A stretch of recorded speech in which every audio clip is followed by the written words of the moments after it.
কোনো দেশের উন্নতি মাপার কিন্তু অনেকগুলো উপায় আছে, আর তার মধ্যে সবচেয়ে গুরুত্বপূর্ণ একটা হলো তার স্বাস্থ্য ব্যবস্থা।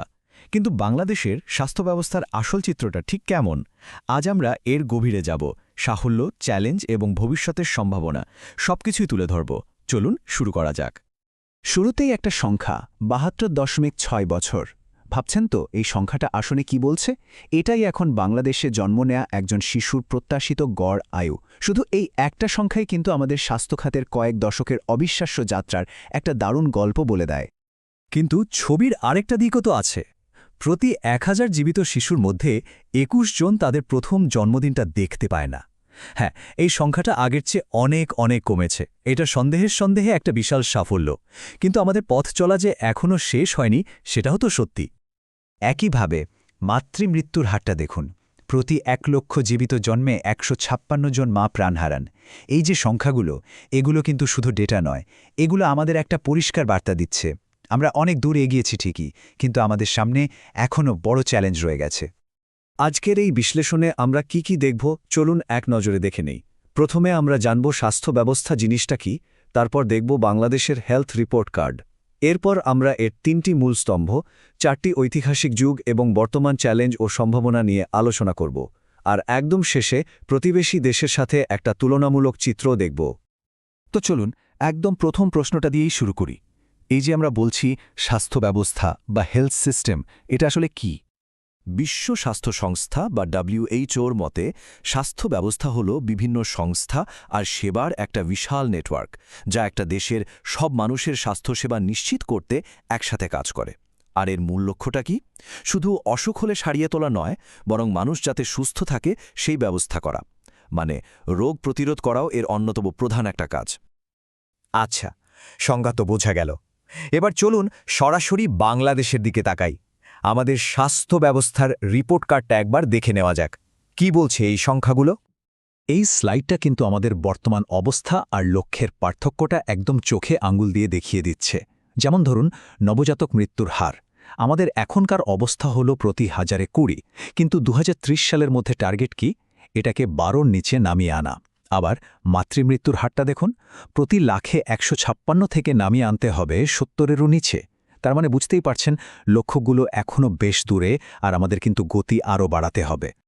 এখন প্রশ্ন হলো, এই যে এত বিশাল একটা ব্যবস্থা, এটা ঠিক কিসের ওপর দাঁড়িয়ে আছে? এর গঠনটা কেমন? চলুন এর পেছনের ৩টি মূল স্তম্ভ বা পিলার সম্পর্কে জেনে নেই। বাংলাদেশে স্বাস্থ্য ব্যবস্থাটা মূলত এই ৩টি স্তম্ভের ওপরই ভর করে চলে। ১. আমাদের সরকারি খাত, যা সবার জন্য স্বাস্থ্যসেবা নিশ্চিত করার চেষ্টা করে। ২. বেসরকারি খাত, যেটা এখন কিন্তু খুব দ্রুত বাড়ছে।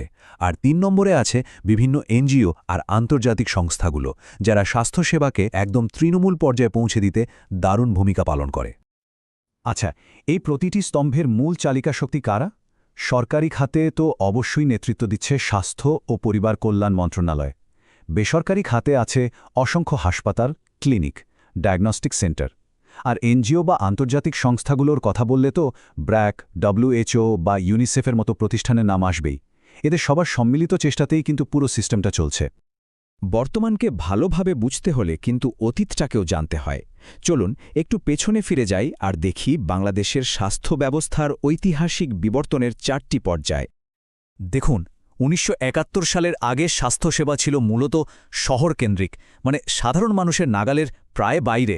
স্বাধীনতার পর ছবিটা বদলাতে শুরু করে। ১৯৭৮ সালের আলমার্টা ঘোষণার পর থেকে ফোকাসটা চলে আসে প্রাথমিক স্বাস্থ্যসেবা, বিশেষ করে মা ও শিশুর স্বাস্থ্যের উপর।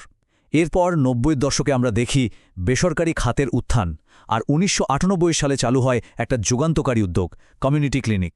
আর ২০১০ থেকে এখন পর্যন্ত আমাদের মূল লক্ষ্য হল ইউএইচসি বা সার্বজনীন স্বাস্থ্য সুরক্ষা, মানে ধনী গরিব নির্বিশেষে সবার জন্য স্বাস্থ্যসেবা নিশ্চিত করা, আর সাথে ডিজিটাল হেলথকে কাজে লাগানো। যে কোনো সিস্টেমেরই তো ভালোমন্দ দুই দিকই থাকে।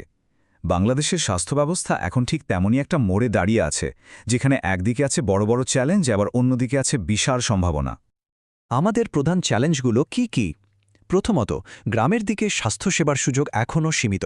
সরকারি হাসপাতালগুলোতে গেলেই দেখবেন উপচে পড়া ভিড়, বাজেটও অপর্যাপ্ত। আবার প্রশিক্ষিত ডাক্তার বা নার্সেরও অভাব আছে। আর তার উপর নতুন উপদ্রব হিসেবে যোগ হয়েছে ডায়াবেটিস বা হার্টের অসুখের মতো অসংক্রামক রোগগুলো। এই সবকিছু মিলিয়ে আমাদের অগ্রগতির পথে বেশ বড় বাধা তৈরি করছে। তবে চ্যালেঞ্জ আছে মানেই যে সব শেষ তা কিন্তু নয়, সুযোগও কিন্তু কম নেই। যেমন বাজেটে বরাদ্দটা যদি ঠিকঠাক বাড়ানো যায় আর সম্পদের সঠিক ব্যবহার করা যায়, তাহলেই কিন্তু অনেক সমস্যার সমাধান হয়ে যায়। এখনকার যুগে টেলিমেডিসিন আর ডিজিটাল স্বাস্থ্যসেবার যে সুযোগ তৈরি হয়েছে, সেটাকে কাজে লাগানো যেতে পারে। আর সবচেয়ে বড় কথা হলো তৃণমূল পর্যায়ে মানুষকে আরও বেশি সম্পৃক্ত করা আর ইউএইচসি এর লক্ষ্যটা পূরণের দিকে এগিয়ে যাওয়া। এগুলোর মাধ্যমে আমরা কিন্তু স্বাস্থ্যসেবায় একটা নতুন দিগন্ত খুলে দিতে পারি।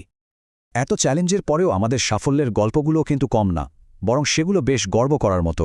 যেমন ধরুন আমাদের টিকাদান কর্মসূচি বা ইপিআই, এটা দেশের টিকা দেওয়ার হারকে অবিশ্বাস্যভাবে বাড়িয়ে দিয়েছে। ব্র্যাকের কমিউনিটি স্বাস্থ্যকর্মী মডেল তো গ্রামের স্বাস্থ্যসেবায় রীতিমতো বিপ্লব এনে দিয়েছে। আর এখন তো মায়া বা টনিকের মতো ডিজিটাল প্ল্যাটফর্মগুলোর কারণে স্বাস্থ্যসেবা একেবারে মানুষের হাতের মুঠোয় চলে আসছে। নিজেদের অবস্থানকে আরও ভালোভাবে বুঝার জন্য একটা ভালো উপায় হল প্রতিবেশীর সাথে তুলনা করা। চলুন আমাদের প্রতিবেশী দেশ ভারতের সাথে বাংলাদেশের স্বাস্থ্য ব্যবস্থার একটা ছোট্ট তুলনা করে দেখি। এই স্লাইডটা কিন্তু খুব ইন্টারেস্টিং কিছু জিনিস দেখাচ্ছে।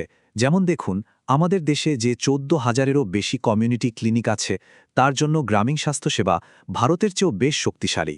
আবার শিশু মৃত্যু হার কমানোর ক্ষেত্রেও বাংলাদেশ কিন্তু এগিয়ে। অন্যদিকে ভারতের হাসপাতালের পরিকাঠামো অনেক বড়, আর ওদের আয়ুষ্মান ভারত প্রকল্পের মাধ্যমে প্রায় 50 কোটি মানুষকে স্বাস্থ্য বীমার আওতায় আনা হয়েছে, যা একটা বিশাল ব্যাপার। তবে একটা জায়গায় কিন্তু বেশ মিল আছে, দুই দেশেই চিকিৎসার জন্য সাধারণ মানুষকে নিজের পকেট থেকে অনেক টাকা খরচ করতে হয়। আচ্ছা, এত সব আলোচনার পর শেষে একটা প্রশ্ন রেখে যেতে চাই। এই যে এত কিছু কাঠামো, নীতি, প্রযুক্তি, এই সব কিছুকে কীভাবে আরও বেশি রোগীবান্ধব করে তোলা যায়? মানে দিন শেষে একজন সাধারণ মানুষ যেন সহজে এবং সম্মানের সাথে সেবাটুকু পায়, সেটাই কি আমাদের সবচেয়ে বড় লক্ষ্য হওয়া উচিত নয়? একটু ভেবে দেখুন তো।